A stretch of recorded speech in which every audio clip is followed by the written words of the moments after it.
Hai, selamat pagi. Hari ini hari Jumat, tanggal 9 September 2022, pukul 6.27 pagi. Dari kawasan perbukitan Tidung Pale di Kabupaten Tanah Tidung, Provinsi Kalimantan Utara, saya Evi Sayona mengucapkan selamat pagi.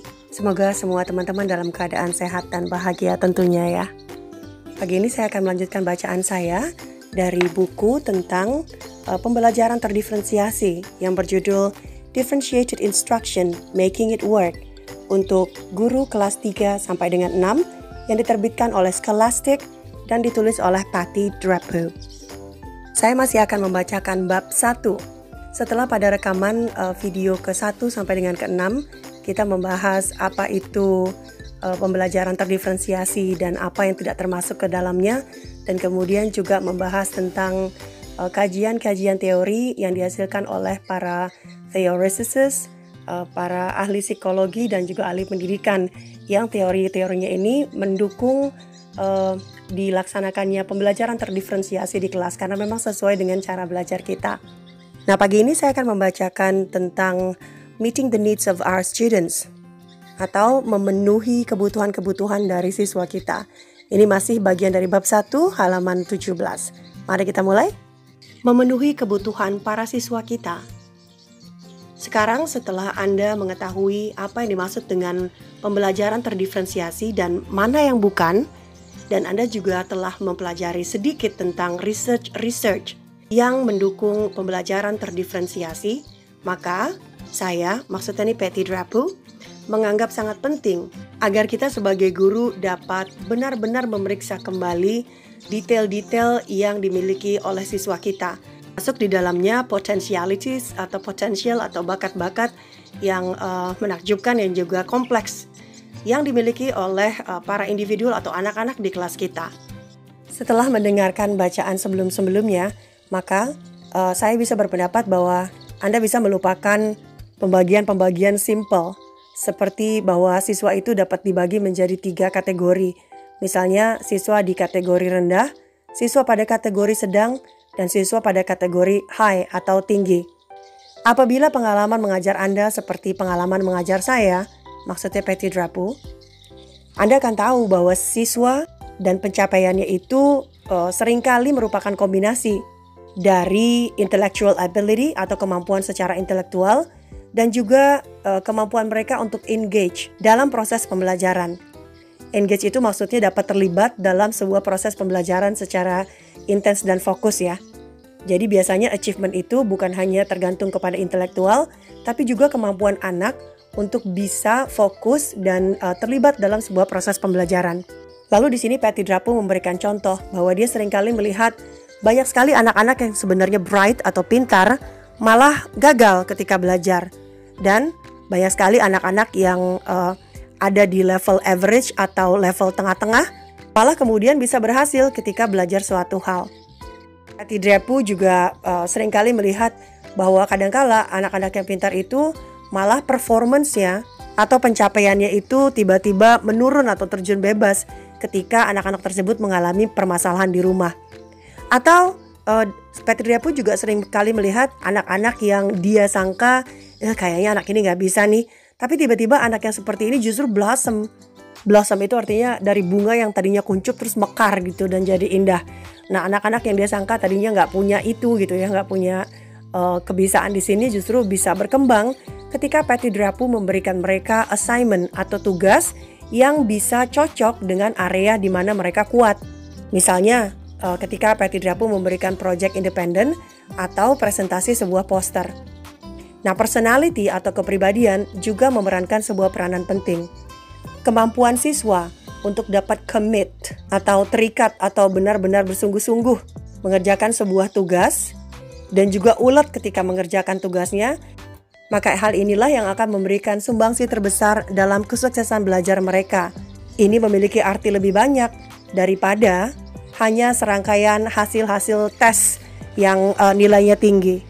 Kita sebagai pendidik disarankan untuk melihat kembali siapa anak-anak kita sebenarnya dan apa yang dimiliki oleh anak-anak kita dan apa yang sedang terjadi dalam kehidupannya mereka.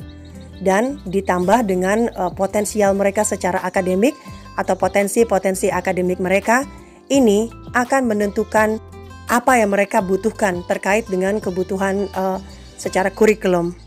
Masih di halaman 17, karakteristik sosial dan emosional dari siswa juga memiliki dampak terhadap keinginan siswa atau willingness-nya siswa untuk bisa memproduksi.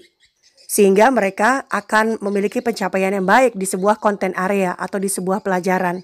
Karakteristik-karakteristik ini yang kemudian memberikan pengaruh kepada apa yang dibutuhkan oleh siswa. Dan pada akhirnya akan mempengaruhi juga tipe-tipe atau jenis-jenis dan juga kedalaman dari pembelajaran terdiferensiasi yang mesti guru sediakan untuk siswa mereka. Jadi Patty Drapu mengatakan bahwa berdasarkan pengalamannya selama bertahun-tahun di dunia pendidikan, Patty Drapu telah membuat sebuah list kecil ya. Sebenarnya list dari tipe-tipe pembelajar itu banyak banget dan Patty Drapu memperkecil daftar tersebut menjadi 6 tipe pembelajar. Dia membuatnya menjadi 6 ini keperluan bisa menjelaskan pembelajaran terdiferensiasi dengan lebih baik menurut Patty Drapu. Nah, ketika Anda membaca deskripsi dari 6 tipe pembelajar ini, Patty Drapu menyarankan ketika kita membaca deskripsi dari 6 tipe pembelajar tersebut, kita sembari memikirkan tipe-tipe anak-anak yang kita miliki di kelas. Nah, di dalam daftar tersebut juga ditemani dengan mini sections atau bagian-bagian mini. Ada penjelasan-penjelasan kecil di situ tentang kegiatan pembelajaran terdiferensiasi dan juga strategi-strategi yang bisa kita coba. Sembari kita melihat mini section itu, kita disarankan untuk menulis ide-ide baru kita yang terlintas di pikiran kita yang dapat kita gunakan untuk tipe-tipe pembelajar yang ada di situ. Pada daftar yang dibuat oleh Patty Drapu di dalam mini section tersebut, ada daftar kegiatan dan juga strategi-strategi. Nah, Patty Drapu mengatakan bahwa strategi yang ada di situ adalah sebuah daftar kecil yang memang tujuannya bisa dikembangkan. Daftar ini adalah sebuah starting point atau titik awal dan kita sebagai guru bisa mengembangkannya sendiri. Sembari kita membaca material-material lain pada buku ini, Patty Drapu menyarankan kita untuk kembali lagi membaca 6 tipe pembelajar. Nah, ini dimaksudkan agar kita dapat menambah kegiatan-kegiatan atau strategi-strategi yang ada di dalam daftarnya Patty Drapu itu. Jadi kita baca, kemudian balik lagi ke bagian 6 tipe pembelajar. Nah, di bagian 6 tipe pembelajar itu kan ada strateginya. Nah, kalau kita kembali lagi, maka diharapkan kita dapat membuat daftarnya itu menjadi lebih besar. Ketika daftarnya ini menjadi lebih besar dan lebih banyak, maka diharapkan daftar ini dapat menyediakan kegiatan-kegiatan atau juga saran-saran kegiatan belajar yang lebih match atau lebih cocok dengan anak-anak kita di kelas. Dan juga pendekatan-pendekatannya itu bisa lebih cocok dengan apa yang dibutuhkan oleh siswa kita dan juga lebih cocok dengan kekuatan-kekuatan yang dimiliki oleh siswa kita. Nah, Patty Drapu itu membagi 6 tipe pembelajarnya itu menjadi academic learner atau pembelajar yang akademik sekali. Kemudian ada perfectionist learner, pembelajar yang tipe perfeksionis. Lalu ada pembelajar yang tipenya kreatif. Ada juga pembelajar yang struggling atau pembelajar yang mengalami kesulitan ketika belajar. Dan juga invisible learner.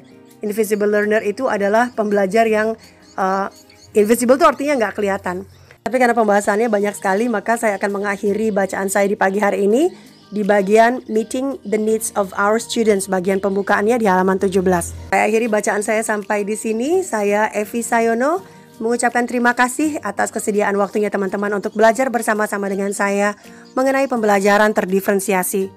Sampai jumpa di bacaan buku berikutnya esok hari. Wassalamualaikum warahmatullahi wabarakatuh. Dah.